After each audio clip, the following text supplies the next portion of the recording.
ஸ்ரீ சாயிநாத ஸ்தவனமஞ்சரி. சுக்லாம் பரதரம் விஷ்ணும் சசிவன்னம் சதுர்புஜம் பிரசன்னவதனம் தியாயேத் சர்வ விக்னோபசாந்தயே. ஸ்ரீ கணேசாய நமக. மகா கணபதியே, எல்லாவற்றுக்கும் ஆதாரமானவரே, மயூரேஸ்வரா, எல்லாவற்றுக்கும் சாட்சியாக விளங்குபவரே, கௌரியின் புதல்வரே, எண்ணங்களுக்கெல்லாம் அப்பாற்பட்டவரே, பெருத்த வயிறுடையவரே, ஸ்ரீ கணேசா, எங்களை காத்தருள்வீர். நீ எல்லா பூதகணங்களுக்கும் முதல்வன், தலைவன். எனவே கணேசன் என அழைக்கப்படுகின்றீர்கள். நீ எல்லா சாஸ்திரங்களாலும் ஏற்றுக்கொள்ளப்பட்டவர். புனிதமான முகமுடைய பாலச்சந்திரனே, எங்களை காத்தருள்வீர். ஓ சாரதே, சரஸ்வதியே, கலைவாணியே, வாக்கின் தெய்வமே, நீ வார்த்தைகளுக்கெல்லாம் தலைவி. உலகின் உயிரோட்டத்தின் காரண கர்த்தாவே நீங்கள்தான். நீங்கள் படைப்பாளிகளின் இறைவி. நீங்கள் எப்பொழுதும் இத்தேசத்தின் அணிகலன். எங்கும் நிறைந்திருக்கும் எல்லையில்லாத சக்தியே, சரஸ்வதியே, உங்கள் பாதங்களை வணங்குகிறோம். முழுமையான பரபிரம்மே, மகான்களுக்கு பிரியமானவரே, பண்டரிநாதன் உருவில் வெளிப்பட்ட அவதாரமே, எல்லையற்ற கருணை உள்ளம் கொண்டவரே, பரமதயாளா, பாண்டுரங்கா. பொம்மலாட்டக்காரன் தன் கையில் உள்ள கயிற்றால் பொம்மைகளை ஆட்டுவிப்பது போல் பிரபஞ்சம் எங்கும் நிறைந்து நின்று உலகை ஆட்டுவிக்கும் ஒரு பொம்மலாட்டக்காரர் நீங்கள். உங்கள் மெய்ப்பொருளை உய்த்துணர அறிவியல் ஏடுகளும் புனித நூல்களும் இன்னமும் முயன்று கொண்டுதான் இருக்கின்றன. மெத்த படித்தவர்களுக்கோ நீங்கள் வெளிப்பட்டதே இல்லை. ஓ சக்கரபாணியே, பாண்டுரங்கா, அத்தகைய அறிவற்றவர்கள் வெறும் வார்த்தை ஜாலங்களிலேதான் சிக்கொண்டவர்கள். மகான்கள் மட்டுமே உங்களை உணர்வார்கள். மற்றவர்கள் குழப்பமடைந்துள்ளார்கள். உங்களுக்கு பக்தியோடு கூடிய சாஷ்டாங்க நமஸ்காரத்தை செய்கிறோம். ஓ 5 முகங்கள் கொண்ட சங்கரனே, மனித மண்டை ஓடுகளான மாலை அணிந்தவரே, நீலகண்டரே, திகம்பரா, ஓம்கார வடிவானவரே, பசுபதியே, எங்களை காத்தருள்வீர். எல்லா நேரங்களிலும் எவருடைய உதடுகள் உங்களுடைய நமச்சிவாய நாமத்தை உச்சரிக்கின்றதோ அவர்களது உலகியல் துன்பங்கள் முழுமையாக நீங்கிவிடும். ஓ ஜடாமுடியை தரித்த சிவனே, உங்கள் நாமத்தின் சக்தி அத்தகையது. உங்களது பாதங்களை வணங்கி நாங்கள் ஸ்ரீ சாயிநாதரின் புகழை கூறும் இந்த துதியை எழுதுகிறோம். இந்த அருட்பணி முழுமையடைய எங்களுக்கு அருள்வாயாக நீலகண்டா, ஆலகால விஷமுண்ட சிவனே. இப்பொழுது அத்ரி மகரிஷியின் புதல்வரான தத்தாத்ரேயர், அவரவர் குலதெய்வங்கள் இந்திரன், துகாராம், ஞானிகள் மற்றும் எல்லா சாய் பக்தர்களையும் பணிகிறோம். ஸ்ரீ ஷீரடி சாய்நாதா, உமக்கு வெற்றி கிட்டட்டும். பாவிகளை கடைத்தேற்றும் கருணையுள்ளவரே, உங்கள் பாதங்களில் எங்களது தலையை வைத்து வேண்டுகிறோம். உமது பாதுகாப்பை எங்களுக்கு அருள்வாய். நீங்கள் முழுமையான பரபிரம்மம், ஆனந்தத்தின் இருப்பிடம். நீங்களே விஷ்ணு. மன்மதனை எரித்த ஊமையொரு வாகனும் நீங்களே. சாயி, நீங்கள் மனித வடிவில் தோன்றிய இறைவன். அறிவு என்னும் ஆகாய சூரியன். நீங்கள் கருணை கடல். நீங்கள் பிறவி பிணிக்கு ஓர் அருமருந்து. நீங்கள் ஏழைகளுக்கும் கீழ்த்தட்டு மக்களுக்கும் விரும்பியதை கொடுக்கும் சிந்தாமணிக்கல். நீங்கள் உங்கள் பக்தர்களை பரிசுத்தப்படுத்தும் தெய்வம். உலக வாழ்க்கை என்னும் சம்சார கடலில் மூழ்குபவர்களை காப்பாற்றும் ஓடம். நீங்கள் அஞ்சுபவர்களின் புகலிடம். சாயி, நீங்கள் இந்த பிரபஞ்சம் தோன்ற முதற்காரணமான பரிசுத்த பேரின்ப பேருணர்வு, அதாவது சைதன்யம். நீங்கள் கருணையே உருவானவர். உங்களது பலவிதமான வெளிப்பாடுகளில் இந்த உலகமும் ஒன்று. நீங்கள் பிறப்பற்றவர். சாவும் உங்களை தொட முடியவில்லை. எங்களது நீண்ட ஆழமான சிந்தனைக்கு பின் வெளிப்பட்ட கருத்தே இது என் குருநாதா. பாபா, பிறப்பு இறப்பு என்பவை அஞ்ஞானத்தால் தோன்றும் வெளிப்பாடே. ஓ மகராஜ், நீங்களோ இறப்பும் பிறப்புமற்ற சுதந்திர பறவை அல்லவா? தண்ணீர் நீரூற்றுக்காக தோன்றினால் அதன் ஆதாரம் அங்கு இருப்பதாக அர்த்தமா? ஏற்கனவே நீர் பூமிக்குள் நிரம்பி இருந்தது. பூமியின் உள்ளே இருந்து ஊற்றாக வெளியே வந்தது, அவ்வளவுதான். மணற்படுகையில் நீர் ஊற்றாக வெளிப்பட்டதும் அது நீரோடை என்று பெயர் பெற்றது. தண்ணீர் இல்லாவிட்டால் அது வெறும் மணற்படுகையே. அந்த மணற்படுகையில் தண்ணீர் ஊற்றாக வந்தாலும் அல்லது வற்றி போனாலும் தண்ணீருக்கு அதனால் ஒன்றும் ஆவதில்லை. ஏனென்றால் தண்ணீர் அந்த மணற்படுகைக்கு எந்தவிதமான முக்கியத்துவமும் கொடுப்பதில்லை. ஆனால் அறியாமையால் மணற்படுகையோ நீர் நிரம்பி இருந்தால் அது பெருமைப்பட்டு கொள்கிறது. ஆகையால் நீர் வற்றிய உடனே அது மிகவும் மனவருத்தம் அடைகிறது. இந்த மனித உடலும் ஒரு விதத்தில் அந்த மணற்படுகை போன்றதே. புனித பேரின்ப நிலையை அந்த நீரூற்றின் தூய தண்ணீருக்கு ஒப்பிடலாம். இம்மாதிரி எண்ணற்ற மணற்படுகைகள், அதாவது மனித உடல்கள் இருந்த போதிலும் அவற்றில் உள்ள நீர், அதாவது பேருணர்வு எனப்படும் சைதன்யம் மட்டும் மாறுபடுவதே இல்லை. கருணையுள்ளம் கொண்டவரே சாய்நாதா, நாங்கள் உங்களை ஆதியும் அந்தமும் இல்லாதவர், பிறப்பற்றவர் என்று கூறுவோம். இந்திரனின் கையில் இருக்கும் வஜ்ராயுதம் நீங்கள்.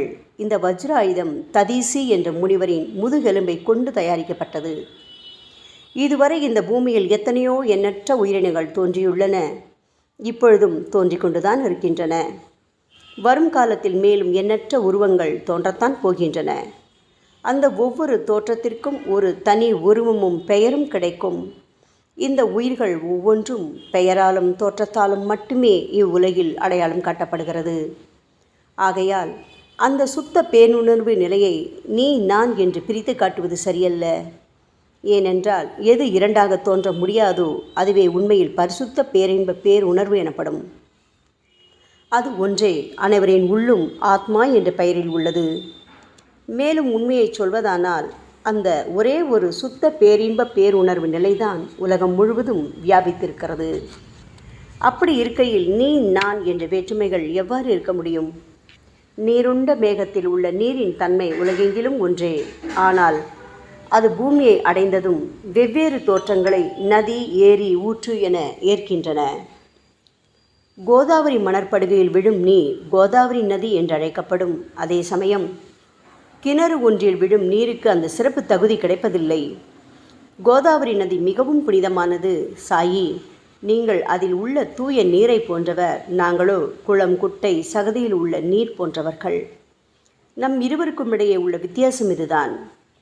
பாபா, எங்கள் வாழ்வின் குறிக்கோளை அடைவதற்கு நாங்கள் உங்களிடம் வரவேண்டும்.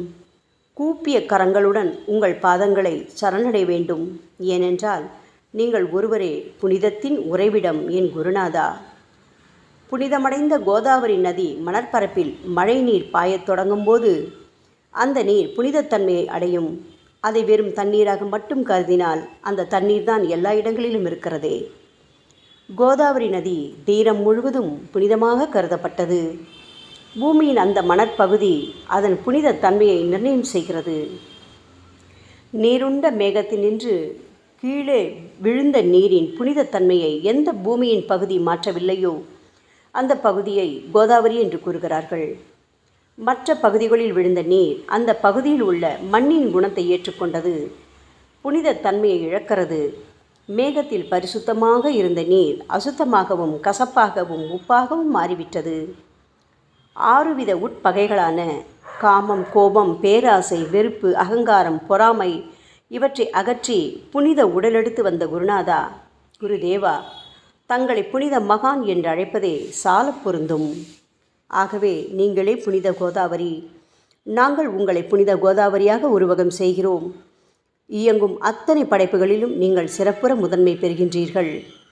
உலகம் தோன்றியது முதலே பிரம்மா உயிர்களை படைக்க ஆரம்பித்ததிலிருந்தே கோதாவரி நதி இருக்கிறது. நீர் நிறைந்து பாயும் அந்த நதியில் இன்று வரை தண்ணீர் வற்றியதே இல்லை. ராமர் கோதாவரி நதியின் கரைக்கு வந்தபோது ஓடிக்கொண்டிருந்த தண்ணீர் இன்று வரை அதே இடத்தில் எப்படி இருக்க முடியும்? கோதாவரி நதியின் மணற்படுகை மட்டும் அதேதான். தண்ணீர் கடலை சென்றடைந்து விட்டது. ஆனால் அந்த கோதாவரி நீர் படுகையுடன் புனிதத்தன்மை மட்டும் என்றுமே மாறாமல் இன்று வரை அப்படியே உள்ளது. ஒவ்வொரு வருடமும் பழைய நீர் வெளியேறி புதிய நீர் அதற்குள் பாய்கிறது. உங்களுக்கு தெரிந்த வாழ்க்கை நியதிதானே இது. ஒரு நூற்றாண்டை ஒரு ஆண்டாக கணக்கிட்டால் அந்த நூற்றாண்டில் தோன்றிய முனிவர்கள் பாயும் நீரை போன்றவர்கள். அவர்களில் மிகப்பெரிய மகான்கள் அந்த நீரில் தோன்றும் அலைகள் போன்றவர்கள். இந்த புனித கோதாவரி நதியில் முந்தைய நூற்றாண்டுகளில் சனாதனர், சனதர், சனந்தனர் போன்ற மகான்கள் வெள்ளமாக தோன்றினார்கள். பிறகு நாரதர், தும்புரு, துருவன், பிரகலாதன், மகாபலி சக்கரவர்த்தி, சபரி, அங்கதன், வாயுகுமாரனான அனுமான், விதுரர், கோபர்களும் கோபியர்களும் வெள்ளமாக தோன்றினர். இவ்வாறு இன்று வரை கடந்த நூற்றாண்டுகள் ஒவ்வொன்றிலும் ஒன்றன் பின் ஒன்றாக மகான்களாகிய வெள்ளம் தோன்றியது. அவற்றை எல்லாம் எங்களால் ஞாபகப்படுத்தி கூற முடியவில்லை. ஓ சாயிநாதா, இந்த 19ஆம் நூற்றாண்டில் புனித கோதாவரி நதியில் சந்தேகத்திற்கு இடமில்லாமல் நீங்கள் வெள்ளமாக பாய்ந்தீர்கள். எனவே உமது தெய்வீகமான பாதங்களை தொட்டு வணங்குகிறோம். சாய் மகராஜா, நாங்கள் செய்யும் தவறுகளை தயவு செய்து உங்கள் கவனத்தில் வைத்து கொள்ள வேண்டாம் என மன்றாடி கேட்டுக்கொள்கிறோம். சாயி, நாங்கள் எளியவர்கள், ஏதும் அறியாதவர்கள், தீய குணங்கள் கொண்ட மிகப்பெரிய பாவிகள். எங்களை புறந்தள்ளி விடாதீர்கள், கைவிட்டு விடாதீர்கள்.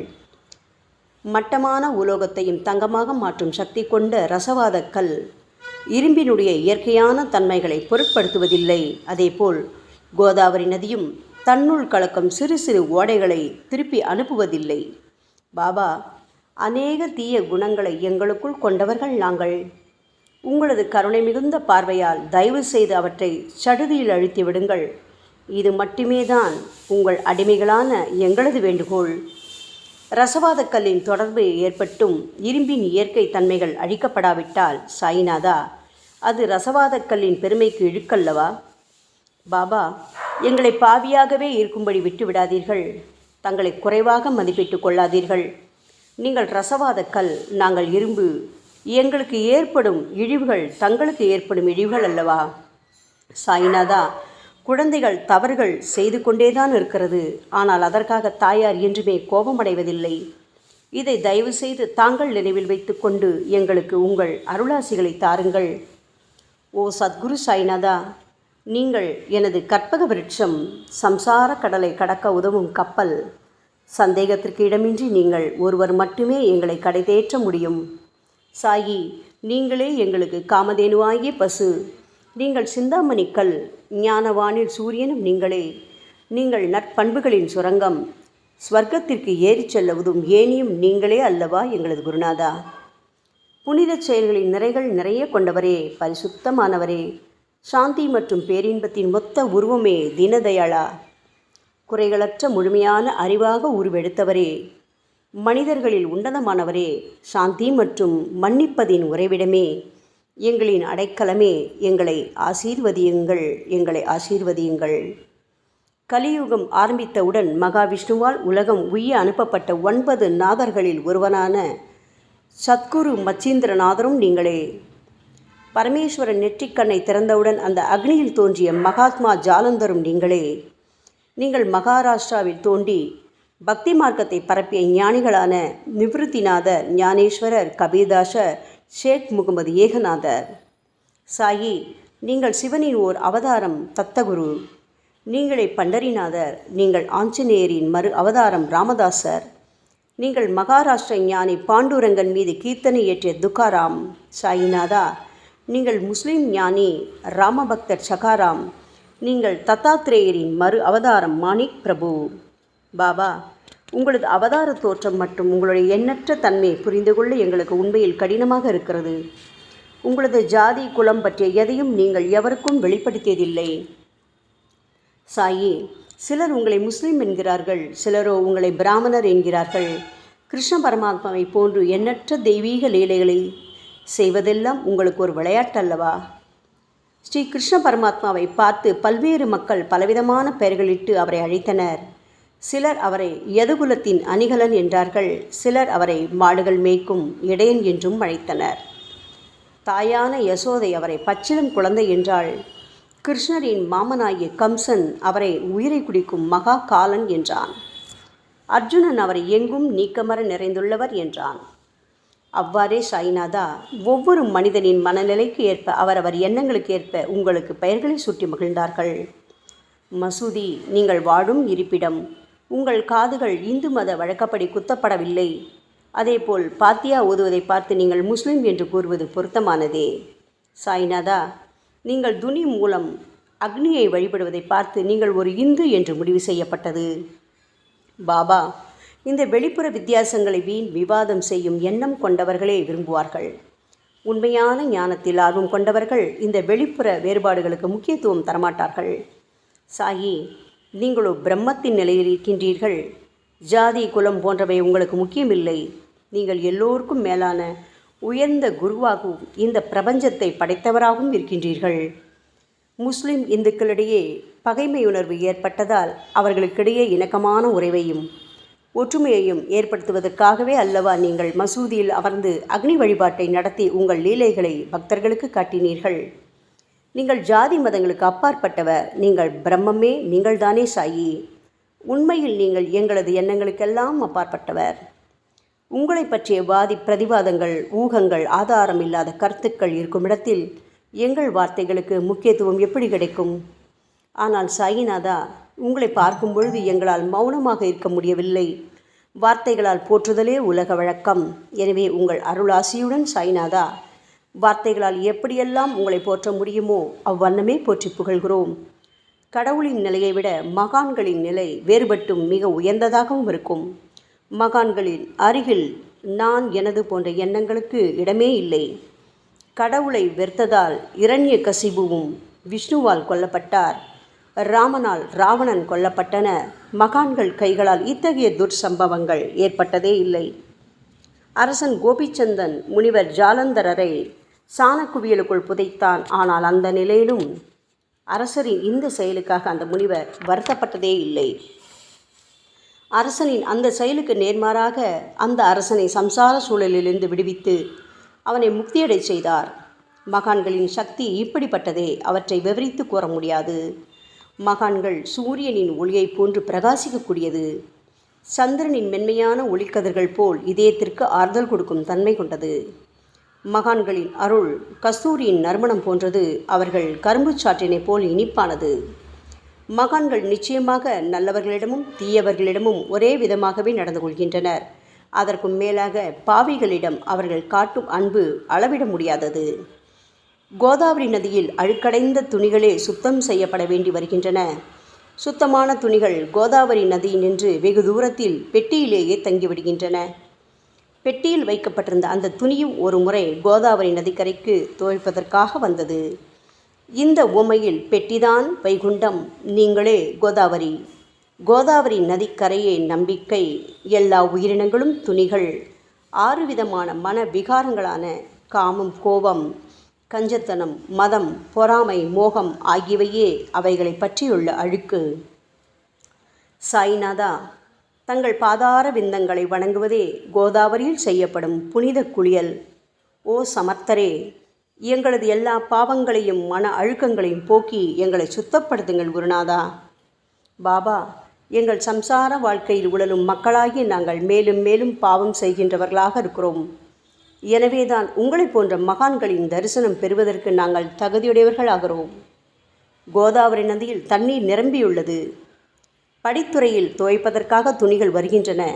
அவை துவைக்கப்பட்டு சுத்தப்படுத்தப்படாவிட்டால் அது கோதாவரி நதிக்கல்லவா இழுக்கை தேடித்தரும். என் குருநாதா, நீங்கள் அடர்ந்த இலைகளுடன் கூடிய நிழலையும் குளிர்ச்சியையும் தரும் மரம். உண்மையில் நாங்கள் எல்லாம் வழிப்போக்கர்கள். எங்களை 3 வித துக்கங்கள், அதாவது இயற்கை இடர்பாடுகளால் வரும் துன்பங்கள், எங்களது உடலுக்கு வரும் நோய் நொடிகள், அஞ்ஞானத்தால் நிரம்பிவிடும் பாவமூட்டை எனப்படும் வெயில் கடுமையாக சுட்டெரிக்கின்றன. கருணாமூர்த்தியே, சாயி, அந்த சுட்டெரிக்கும் 3 வித தாபங்களின் வெப்பத்திலிருந்து தயவு செய்து எங்களை காப்பாற்றும். தங்களது கருணை என்னும் குளிர்ந்த நிழல் இந்த சம்சாரம் என்னும் வாழ்க்கை கடலை கடக்க உதவும் தன்மை கொண்டது. பாபா, மரத்தின் அடியில் அமர்ந்தும் ஒருவன் சூரியனின் சுட்டெரிக்கும் வெப்பத்தை உணர்ந்தால் அது அந்த மரத்தை நிழல் தரும் மரம் என்று கூற முடியுமா என் குருநாதா? சாயி, உங்கள் அருளின்றி இந்த உலகில் நல்லது என்பது ஏற்படுவதில்லை. எனவேதான் தர்மத்தை நிலை நிறுத்துவதற்காக அந்த பரந்தாமனே அர்ஜுனனுக்கு நண்பனாக, வழிகாட்டியாக மற்றும் ஆன்மீகவாதியாக மாறினார். சுக்ரீவனின் அன்பினால் தானே விபீடனன் அரசன் ராமனின் நட்பை பெற்றான். சொல்லப்போனால் ஸ்ரீஹரியும் மகான்கள் மூலமாகத்தான் பெருமை பெற்றார். பிரம்மம் என்பது உருவமற்றது. எனவேதான் வேதங்களால் அதை வர்ணித்து கூற முடியவில்லை. ஆனால் பூமியில் அதை மனித உருவில் தோன்ற வைத்து மகான்கள் அதன் உருவமற்ற தன்மையை மாற்றினர். தாமாஜி என்ற பக்தனுக்காக பகவான் பாண்டுரங்கனை ஒரு தாழ்த்தப்பட்ட குலத்தில் பிறந்தார். சோகமேளா என்ற பக்தருக்காக உலகை காக்கும் தெய்வமே இறந்த எருமைகளின் உயிரற்ற உடல்களை எடுத்தார். மகாராஷ்டிர ஞானி மகான் ஏக்நாத் என்ற பக்தனின் பெருமையை உணர்ந்த பரம்பொருள் பாண்டுரங்கனின் மாறுவிடத்தில் வந்து தண்ணீர் சுமந்து உழைத்தார். உண்மையில் மகான்கள் எல்லாவற்றையும் தாங்கும் சக்தியும் சச்சிதானந்த பிரபுவாகிய இறைவனின் எஜமானர்களே. பாபா, இதற்கு மேல் நாங்கள் சொல்வதற்கு எதுவும் இல்லை. நீங்களே எங்களின் தாயும் தந்தையும். ஷீரடி கிராமத்தில் வசிக்கும் என் சத்குரு சாய்நாதா. சாயி, உங்கள் லீலைகளை எவர் ஒருவராலும் உண்மையிலேயே முழுமையாக புரிந்து கொள்ள முடியாது என்கின்ற பொழுது சாதாரண மனிதனாகிய நான் எவ்வாறு அவற்றை விளக்க முடியும் கூறுங்கள். எல்லா உயிரினங்களையும் காப்பாற்ற நீங்கள் ஷீரடிக்கு வந்திருக்கின்றீர்கள். மண் அகல் விளக்குகளில் வெறும் தண்ணீரை ஊற்றி அவற்றை எரிய வைத்தீர்கள்.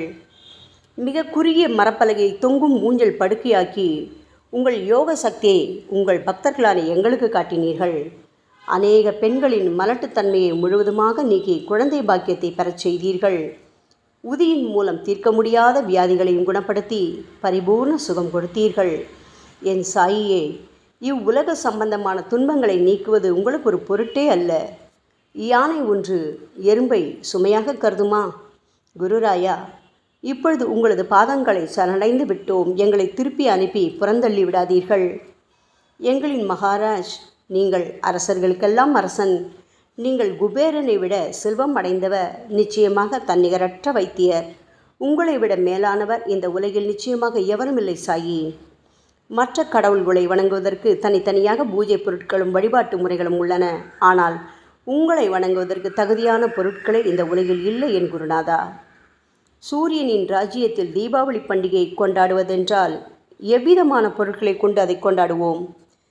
சமுத்திரத்தின் தாகத்தை தணிப்பதற்கு பூமியில் போதுமான தண்ணீர் கிடைக்காது. நெருப்பை சூடாக்குவதற்கு எங்கிருந்து அக்னியை கொண்டு வருவது? ஓ ஸ்ரீ சமர்த்த குருடாயா, பூஜை செய்ய உதவும் பொருட்கள் யாவற்றிலும் இருப்பது உன் ஆத்மாவே. ஆரம்பம் முதலே அவை உன் ஒரு பகுதியே அல்லவா? மேலே கூறப்பட்டவையெல்லாம் தத்வார்த்த ரீதியில் கூறப்பட்டவையே. அனுபவங்களின்றி கூறப்படும் வார்த்தை ஜாலங்கள் வீணே. சம்பிரதாய சடங்குகளின்படி உங்களுக்கு பூஜை செய்ய வேண்டுமென்றால் அதனை செய்வதற்கு தேவையான பூஜை சாமான்கள் எங்களிடத்தில் இல்லையே என் குருநாதா. கருணாமூர்த்தியே, எங்களின் கற்பனை திறனின் அடிப்படையில் உங்களுக்கு வழிபாடு செய்கிறோம். தயவு செய்து அந்த வழிபாட்டை இந்த அடிமைகளிடமிருந்து ஏற்றுக்கொள்ளுங்கள். சாயி, இப்பொழுது எங்களது அன்பு மிகுந்த கண்ணீரால் உங்கள் பாதங்களை கழுவுகிறோம். உண்மையான பக்தி என்னும் சந்தனத்தை அரைத்து சாந்தாக்கி உமக்கு இடுகிறோம். அழகிய வார்த்தைகளால் எழுதப்பட்ட இந்த துதியையை உமக்கு மாலையாக அணிவிக்கின்றோம். எங்களது கெட்ட குணங்களை தூபமாக்கி உமக்கு முன் எரிய விடுகிறோம். உமக்கு முன் எரியும் போது எந்தவிதமான தீய வாசனையும் எழுவதில்லை.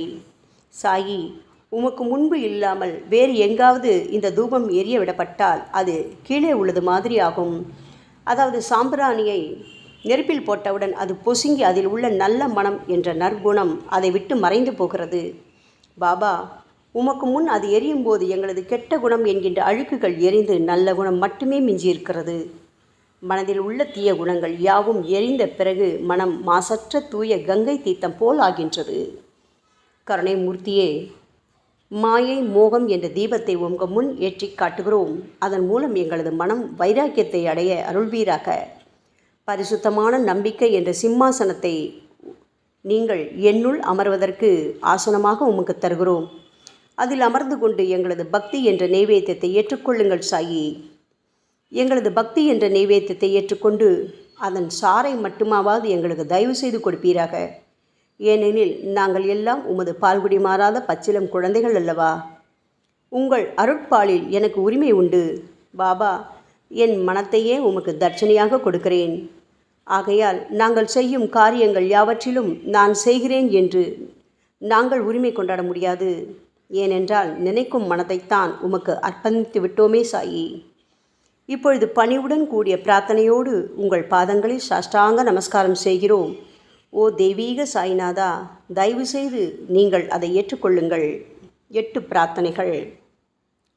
சாய்நாதா, சாந்தமான மனம் உடையவரே, அறிவின் சிகரமே, அன்புள்ளம் கொண்டவரே, கருணை கடலே, உண்மையின் உறைவிடமே, மாயை என்னும் இருளை அகற்றுபவரே, ஜாதி மதங்களுக்கு அப்பாற்பட்ட துறவியே, எங்களின் புரிந்து கொள்ளும் திறமைக்கும் அப்பாற்பட்டவரே, அன்பின் இருப்பிடமே, ஷீரடிநாதா, எங்களை காப்பாற்றும், எங்களை காப்பாற்றும். ஞான சூரியனே, ஞானத்தை அளிப்பவரே, எல்லாவித நல்ல செயல்களையும் செய்பவரே, பக்தர்களின் மனங்களில் ஒளிரும் பரமஹம்சரே, தங்களை சரணடைந்தவர்களை காப்பவரே, சாயி, படைக்கும் தொழில் புரியும் பிரம்மாவே நீங்கள், காக்கும் கடவுள் விஷ்ணுவே நீங்கள். 3 உலகங்களையும் கடைசி லயமடையச் செய்யும் ருத்ரனுமான சிவனும் நீங்களே. பாபா, நீங்கள் இல்லாத இடமே இந்த பூமியில் ஏது? எல்லாம் அறிந்த இறைவன் நீங்கள். எங்கள் அனைவரின் இதயங்களிலும் வசிப்பவரும் நீங்கள்தானே சாயி. என் குருநாதா, எங்களது எல்லா குற்றங்களையும் மன்னிக்க வேண்டும் என வேண்டி கேட்டுக்கொள்கிறோம். அலை அலைகளாக வரும் சந்தேகங்களையும் மன மயக்கங்களையும் போக்குவீராக. சாயிநாதா, நீங்கள் பசு, நான் புதிதாக பிறந்த இளங்கன்று, நீங்கள் சந்திரன், நாங்கள் சந்திரகாந்தக்கள். தங்கள் பாதங்கள் புண்ணியத்தை கொடுக்கும் கங்கை நதி. பணிவுடன் சாய் அடிமைகளான நாங்கள் உங்கள் பாதங்களில் வணங்குகிறோம். உங்கள் கைகளை எங்கள் தலைமீது வைத்து ஆசி கூறுங்கள். எங்களது கவலைகளும் துன்பங்களும் அனைத்தும் பறந்தோடட்டும். நாங்கள் எல்லாம் உங்கள் குழந்தைகள் அல்லவா சாயி.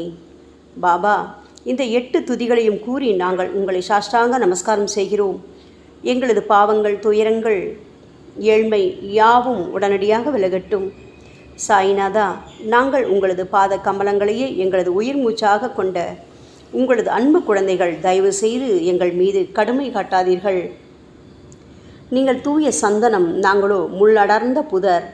நீங்கள் புனிதமான கோதாவரி, நாங்களோ பெரும் பாவிகள். ஓ குருநாதா, உங்கள் தரிசனம் கிடைத்த பிறகும் எங்களிடம் உள்ள கெட்ட குணங்கள் என்ற அழுக்கு எங்கள் மனதிலேயே தங்கி இருக்குமானால் உங்களை சந்தனம் எப்படி என்று கூறுவார்கள்? கஸ்தூரியின் அருகாமையினால்தான் மண்ணும் மலரின் தொடர்பினால்தான் நாரும் மனம் பெறுகிறது. மகான்களும் அப்படிப்பட்டவர்களே. அவர்களுடன் தொடர்புடைய எந்த பொருளும் மிகவும் உயர்வாக மதிக்கப்படுகிறது. சிவபெருமானின் விபூதி, நந்தி ஆகியவற்றை ஏற்றுக்கொண்டதால் 8 திக்குகளிலும் அந்த பொருட்கள் புகழ் பெறுகின்றன. இடையர்களை மகிழ்விப்பதற்காக யமுனை நதிக்கரையில் உள்ள பிருந்தாவனத்தில் உலகிற்கெல்லாம் இறைவனான கிருஷ்ண பரமாத்மா ஊரியடி என்ற விளையாட்டை விளையாடினான். அனைவராலும் அது ஏற்றுக்கொள்ளப்பட்டது.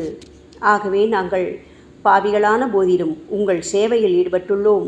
ஓ குருநாதரே, எங்களது நிலைமையை பற்றி மனதில் தயவு செய்து எண்ணிப்பாரும். ஓ சாயிநாதா கருணாமூர்த்தியே, இந்த லௌகீக உலகிலோ அல்லது ஆன்மீக வழியிலோ எந்த விஷயங்களெல்லாம் எங்களுக்கு சந்தோஷத்தை கொடுக்கும் என எங்களது மனம் சந்தேகமில்லாமல் நம்புகின்றதோ அவற்றையெல்லாம் நீங்கள் எங்களுக்கு அளித்தருள வேண்டும் சாயி. உங்களது கருணையால் இந்த மாதிரி செய்துவிடுங்கள் சாயி. எங்களது மனத்தை அடக்கி விடுங்கள். சமுத்திரங்கள் எல்லாம் தித்திப்பாக மாறினால் பிறகு அவை உப்பு கரிக்குமே என்ற பயம் தோன்றாதே. பாபா, சமுத்திரத்தை தித்திப்பாக்கும் சக்தி உங்களுக்கு உண்டு. ஆகையால் தான் எங்களது இந்த வேண்டுகோள். தயவு செய்து இந்த வேண்டுகோளை நிறைவேற்றுங்கள் சாயி. எங்களிடம் என்னென்ன குறைகள் உண்டோ அவை அனைத்தும் உங்களுடையதே. ஆத்ம ஞானம் பெற்றவர்களில் முதலிடத்தில் உள்ள உங்களிடம் குறை என்பதை பொருந்தாதே. சரணாகத வச்சலா, இப்பொழுது இதற்கு மேலும் நான் ஏன் அதிகம் பேச வேண்டும்? நீங்கள் மட்டும்தானே எங்களது ஒரே அடைக்கலம். தாயின் இடுப்பில் உள்ள குழந்தை இயல்பாகவே பயமற்று இருக்கும் அல்லவா? மகாராஜா, இந்த துதியை எவரவர்களெல்லாம் அன்புடனும் ஆத்மார்த்தமாகவும் படிக்கின்றார்களோ அவர்கள் ஒவ்வொருவரின் ஆசைகளை தயவு செய்து நிறைவேற்றி கொடுங்கள் சாயி. இந்த துதியை படிப்பவர்களின் 3 வித தாபங்களையும், இயற்கையின் இடர்பாடுகளில் வரும் துன்பங்கள், நமது உடலுக்கு வரும் நோய் நொடிகள், அஞ்ஞானத்தால் நிரம்பிவிடும் பாவம் மூட்டை ஓராண்டிற்குள் விலகிவிடும் என்பதே இந்த துதிக்கு உங்களது ஆசையாக என்றென்றும் நிரந்தரமாக இருக்க வேண்டும் பாபா. பாராயண முறை. குளித்து முடித்துவிட்டு மனதில் முழுமையான நம்பிக்கையுடன் தொடர்ந்து இந்த துதியை பாராயணம் செய்ய வேண்டும். அப்படி முடியாவிட்டால் வாராவாரம் வியாழந்தோறும் சத்குருவை வணங்கி அவர் உருவை தியானம் செய்து கொண்டு இந்த துதியை பாராயணம் செய்யுங்கள். இதுவும் கூட முடியாவிட்டால் மாதம் வரும் 2 ஏகாதசி தினங்களில் இந்த துதியை பாராயணம் செய்யுங்கள். இது ஏற்படுத்தும் விளைவுகளை பார்த்து அதிசயப்படுவீர்கள். குருமூர்த்தியான சாய்நாதர் இந்த துதியை பாராயணம் செய்பவர்களுக்கு இவ்வுலகியல் ஆசைகளை முழுமையாக உடனடியாக நிறைவேற்றுவார். இந்த துதியை திரும்ப திரும்ப பாராயணம் செய்வதால் முட்டாள்கள் கூர்மையான புத்தியை அடைவார்கள். யாருடைய வாழ்நாளாவது குறைவானதாக இருப்பேன் இந்த துதியை அவர்கள் படிப்பதால் 100 ஆண்டு காலம் வாழ்வார்கள். இந்த துதியை தொடர்ந்து பாராயணம் செய்து வந்தால் செல்வம் குறைவாக ஏழையாக இருந்தால் செல்வத்தின் அதிபதி குபேரன் அவர்கள் வீட்டிற்கு வந்து தங்கி அவர்களுக்கு ஏவல் புரிவான். இது சத்தியம், இது சத்தியம், இது சத்தியம் என 3 முறை கூறுகிறார். குழந்தை செல்வம் இல்லாதவர்கள் இந்த துதியை தொடர்ந்து படித்து வந்தால் குழந்தை செல்வம் பெறுவர். இந்த துதியை படிப்பவர்களின் வியாதிகள் எல்லா பக்கங்களிலும் பறந்தோடிவிடும். வியாதி நின்று குணம் கிடைக்கும். இந்த துதியை திரும்ப படித்தால் பயம் மற்றும் கவலை மறைந்து போகும். மதிப்பும் மரியாதையும் கிடைக்கும். அழிவற்ற பிரம்மத்தை உணர்வார்கள். பிரம்ம ஞானம் கிட்டும். அறிவுடையோரே, இந்த துதியின் மீது உங்கள் இதயங்களில் முழுமையான நம்பிக்கை வையுங்கள். சந்தேகங்கள், நம்பிக்கையின்மை, தவறான எண்ணங்கள் ஆகியவற்றுக்கு கொஞ்சம் கூட மனத்தில் இடம் கொடுக்காதீர்கள். ஷீரடிக்கு புனித பயணம் மேற்கொள்ளுங்கள். பாபாவின் தாமரை பாதங்களை மனதில் இருத்துங்கள். அவர் அனாதைகளின் உறவினர், பக்தர்களின் விருப்பங்களை நிறைவேற்றும் கற்பகத்தரு, கேட்டதை கொடுக்கும் கலியுக தெய்வம். பாபாவால் உணர்வூட்டப்பட்டு இந்த துதியை நான் இயற்றினேன். இல்லாவிட்டால் எந்த விதமான முக்கியத்துவமும் இல்லாத என்னால் இந்த துதியை எவ்வாறு எழுத முடியும்? ஆங்கில ஆண்டு 1918 புரட்டாசி மாதம் வளர்பிறையில் விநாயக சதுர்த்தி அன்று சூரிய உதயத்துக்கு முன் இந்த பாமாலை நிறைவு செய்யப்பட்டது. புனிதம் வாய்ந்த நர்மதா நதிக்கரையில் இந்தூருக்கு அருகிலுள்ள ஊரான மகேஸ்வர கஷேத்திரத்தில் ஸ்ரீ அகல்யா தேவியின் சந்நிதியில் சாயிநாதரை போற்றி பாடும் இந்த சவண மஞ்சரி நிறைவடைந்துள்ளது. மகேஸ்வரம் என்ற புனித தலத்தில் இந்த துதி நிறைவடைந்தது. ஸ்ரீ சாயிநாதர் என் மனதிற்குள் புகுந்து இந்த துதியின் ஒவ்வொரு வார்த்தையையும் புற வைத்தார். தாஷ்கன் மகராஜ் எல்லா ஞானிகள் மற்றும் துறவிகளின் வேலையாள். எங்கும் மங்களம் பொங்கட்டும். ஸ்ரீ சாயிநாதரை போற்றி பணிவுடன் எழுதப்பட்ட இந்த ஸ்ரீ சாயிநாத ஸ்தவன மஞ்சரி என்ற துதி பாராயணம் செய்பவர்கள் சம்சார கடலை கடக்க உதவட்டும். இது ஸ்ரீ பாண்டுரங்கனுக்கு தாஷ்கனு மற்றும் சாய் பக்தர்களின் நம்பிக்கை மற்றும் பணிவோடும் கூடிய பிரார்த்தனை. மங்களம், சுபமங்களம். ஸ்ரீ சச்சிதானந்த சமர்த்த சத்குரு ஸ்ரீ சாய்நாத் மகராஜ் கி ஜெய். ஓம் சாய்ராம்.